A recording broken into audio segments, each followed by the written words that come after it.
In this session, I'm going to show you how to run the register in the SupplyLogic POS system. So we'll get into SupplyLogic, sign on with our POS user account. And in this case, we have already started a shift at the beginning of the day. I'm just going to continue my existing shift. Alright, whenever you do get this message, you'll have to review the video on continuing a shift. This will explain what to do to get rid of this. So we'll go ahead and start a new shift just to show you what's going on here.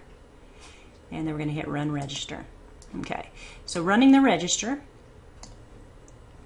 you'll notice it takes you to the register screen to where you're able to maximize it should you need to. And in most cases, this is probably how you want to, because you get the majority of the screen filled up. So to start a new shift, we just click F2 to start a transaction. We type in our partial name search, and it brings up our customer. We see an AR balance, and then we're ready to start entering lines. Now, if we had a scanner attached that was programmed correctly, we would be able to just start scanning right here. I don't have a scanner attached right now, so what I'm going to do is something like an item search. So in this case, it'll allow you to type in partial, and then let's see, you could actually arrow down. Let's see, pick off the ones you want here. If you wanted another add, it just keeps adding to the quantity there. 1, 2. When we're done, or if we wanted to do something else,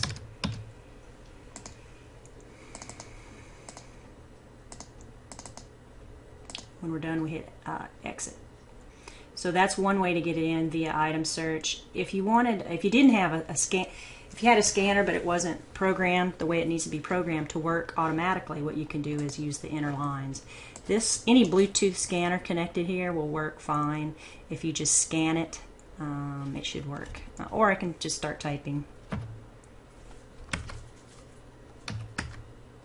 When I hit enter, it adds the line. So it's kind of like a heads down. So I enter 3, enter in my quantity, 4, 5. So this is how that works. It's kind of a heads down entry thing. Also, again, the Bluetooth scanner will work there just fine. When I'm done, I'll hit escape, and now I've got all the lines. If I needed to delete a line, again, just check out these buttons over here. That cancels the order. Oh, here it is, delete, or you can click delete on the keyboard. In this case, we have it set up. This is an option that you can do to actually allow them to not delete a line, or you'll need authorization to delete the line. So in this case, it's not going to let us unless we know that authorization code. So when you're done, again, changing quantity, change it from 2 to 5, just hit enter. Changing the unit. Now this is if it's sellable at a different unit, you'll have an option here, but right now this carton is the only way it's sold. And in fact, most cases that's probably what it is. Sometimes the case is also sellable, so you'd be allowed to select the case right there. So again, that was change unit, and change the price. Again, this is something that you can turn on or off. If you don't want people changing the price without authorization, you can have it bring up this box here. If we wanted to see a breakdown of where this came from, we would do a Control B. You can see here that we have the list price, a quantity of 5. There's no contracts or taxing associated with this item at all. What else? Like I said, deleting the line. Oh yeah. And that's it. When you're ready to check out, you would actually go to F10. Okay. Now the checkout is a little bit more, I guess, confusing, or Anyway, there's a lot more stuff here. You can see here that the current invoice total matches this. There's a category breakdown here. So the current invoice due is that. Now, you'll also see that they have a $250 credit here. So that basically makes their total that they owe today $1167.88. So what are they going to pay? They're paying for that, and you're going to make a cash check or whatever. So you basically want to do, well, first off, charge an account. If you hit F2 save here, then that amount's going to go into AR and they'll be billed for it later, or it's going to show up in their AR.